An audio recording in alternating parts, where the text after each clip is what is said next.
அஸ்ஸலாமு அலைக்கும் ஃப்ரெண்ட்ஸ். இன்றைக்கி நம்ம வீட்டில் மதிய சாப்பாடு என்ன செஞ்சுருந்தோம் அப்படின்னு பார்த்தீங்கன்னா, கேரட்டு, பீன்ஸு, பீட்ரூட்லாம் போட்டு அம்மா வெஜிடபிள் பிரியாணி தான் செஞ்சுருந்தாங்க.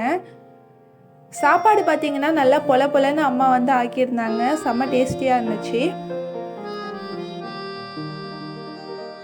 சைடிஷாக என்ன செஞ்சுருந்தோன்னு பார்த்தீங்கன்னா, முட்டை தொக்கு தான் வச்சுருந்தோம். இந்த முட்டை தொக்குக்கு செய்கிற அந்த கிரேவி செம்ம டேஸ்ட்டாக இருக்கும்.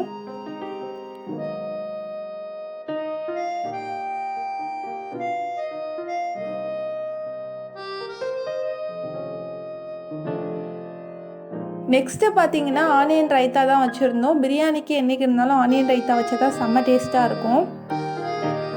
அண்ட் லாஸ்ட்டாக பார்த்தோன்னா மாம்பழம் தான் வச்சுருந்தோம். இன்றைக்கி தான் நம்ம வீட்டோட லஞ்ச். வீடியோ பிடிச்சிருந்துச்சுன்னா லைக் பண்ணுங்கள், ஷேர் பண்ணுங்கள், கமெண்ட் பண்ணுங்கள். மறக்காமல் நம்ம சேனலை சப்ஸ்கிரைப் பண்ணிக்கோங்க.